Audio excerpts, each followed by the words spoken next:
Lebanon की राजधानी Beirut में एक बार फिर से इजराइल की सेना ने बहुत बड़ा हमला कर दिया है और ये मिसाइल हमला बेरूत एयरपोर्ट के पास हिजबुल्लाह के मिसाइल लॉन्च पर किया गया है। इजराइल की सेना ने बाकायदा एक वीडियो जारी कर दिया है और हिजबुल्लाह के मिसाइल लॉन्चरों पर हमला करते हुए उसमें दिखाया गया है। इस वीडियो में एक के बाद एक हमले होते हुए दिखाए गए हैं। बेरूत के दक्षिणी उपनगरों में कम से कम 2 इजरायली हमले हुए हैं जिसमें हिजबुल्लाह के ठिकानों को तबाह कर दिया गया है। ये बहुत बड़ी खबर निकलकर सामने आ रही है। लेबनान की राजधानी बेरूत में एक बार फिर से इजराइल की सेना ने बहुत बड़ा हमला कर दिया है। लगातार वहां हवाई हमले जारी हैं और ये मिसाइल हमला बेरूत एयरपोर्ट के पास हिजबुल्लाह के मिसाइल लॉन्च पर बताया जा रहा है, मिसाइल लॉन्चर पर किया गया है और बाकायदा आईडीएफ ने इस हमले का एक वीडियो भी अब जारी कर दिया है और इसी वीडियो में हिजबुल्लाह के मिसाइल लॉन्चरों पर हमला करते हुए इस वीडियो के जरिए दिखाया गया है। दक्षिण बेरूत में इजराइल ने 2 बड़े हमले कर दिए हैं और आपको यह भी बता दें कि इस वीडियो में एक के बाद एक इस हमले को दिखाया गया है। बेरूत के दक्षिणी उपनगरों में कम से कम जो 2 इजरायली हमले हुए हैं इसमें हिजबुल्लाह के ठिकानों को तबाह कर दिया गया है। अब आपको यह भी बता दें कि हिजबुल्लाह के कमांडर इन दिनों इजराइल के निशाने पर है।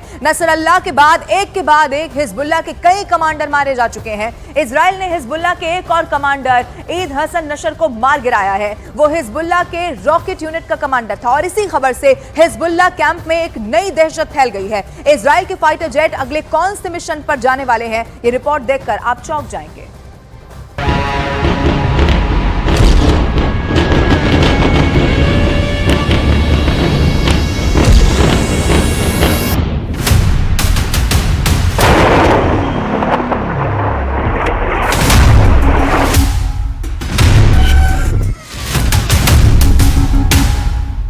अभी तक दुनिया ने गजा के रफा से लेकर खान यूनुस और लेबनान में बेरूत के धमाके देखे हैं।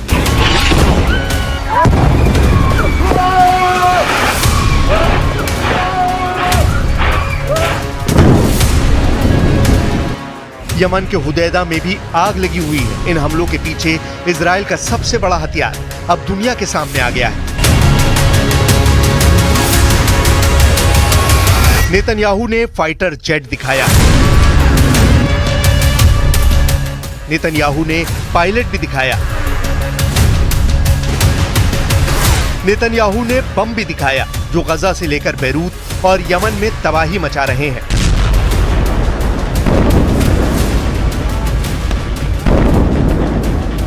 नेतन्याहू ने एयरफोर्स का कमांड सेंटर भी दिखाया जहां एक हमले की ब्रीफिंग हो रही है।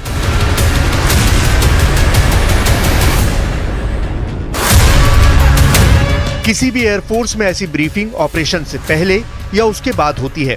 फाइटर पायलट्स के साथ कमांडर होते हैं। मिशन में जो टारगेट उड़ाए गए उन पर बात होती है। जो नए टारगेट सेट होते हैं उन पर रणनीति बनाई जाती है। इजरायली वायुसेना अब नए हमले के लिए तैयार है।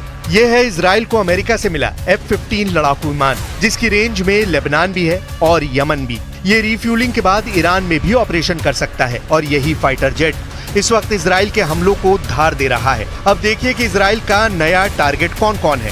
इजराइल के टारगेट पर 3 लोग हैं। पहले टारगेट पर लेबनान के मिलिशिया हिजबुल्लाह के नए चीफ हाशिम सफुद्दीन का नाम है। दूसरे टारगेट पर यमन के मिलिशिया हूती की लीडरशिप यानी अब्दुल मलिक अल हूती का नाम हो सकता है और अगर युद्ध ईरान की दहलीज तक पहुंचा तो ईरान की लीडरशिप इजराइल के टारगेट पर होगी, इसमें कोई शक नहीं। פוגע מנסה לפגוע באזרחי מדינת ישראל, נגיע אליו. זה הכי פשוט, ונעמיד כל ערכה שנצטרך עם כל יכולת שיש לנו, ויש לנו פה עוד יכולות רבות להעמיק, להרחיב את הפגיעה. नेतन्याहू ने एयरफोर्स का वीडियो दिखाया तो इजराइल की मीडिया ने हिजबुल्लाह के डेप्यूटी चीफ शेख नईम कासिम का ये वीडियो दिखाया। ये वीडियो एक सीक्रेट लोकेशन का है। वीडियो में नईम कासिम को बार बार पसीना पोंछते देखा जा सकता है, यानी डर हिजबुल्लाह के नए बंकर तक पहुंच गया है। फिर भी हिजबुल्लाह के डिप्टी चीफ शेख नईम कासिम ने कह दिया है कि इजराइल के ग्राउंड ऑपरेशन के लिए हिजबुल्लाह पूरी तरह तैयार है। वो अपने कमांडरों की मौत से घबराया नहीं है। हिजबुल्लाह के डिप्टी चीफ शेख नईम कासिम ने कह दिया है कि इजराइल के ग्राउंड ऑपरेशन के लिए हिजबुल्लाह पूरी तरह तैयार है। वो अपने कमांडरों की मौत से घबराया नहीं है।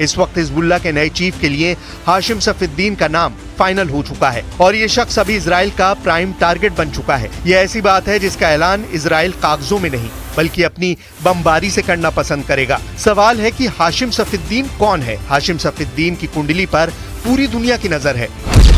1964 में जन्मा सफीद्दीन हसन नसरुल्लाह का चचेरा भाई है। उसके पास हिजबुल्लाह के कार्यकारी परिषद की जिम्मेदारी है। ईरान के कौम में पढ़ाई करने वाले हाशिम सफीद्दीन को 90 के दशक से नसरुल्लाह के उत्तराधिकारी के तौर पर देखा जाता रहा है। अमेरिका ने सफीद्दीन को 2017 में आतंकी घोषित किया था। हिजबुल्लाह के नए चीफ के तौर पर सफीद्दीन के नाम का अभी तक ऐलान नहीं किया गया है। सवाल उठ रहे हैं कि क्या सफीद्दीन को डर है कि वो भी कहीं इजराइल की बमबारी का शिकार नहीं बन जाएगा?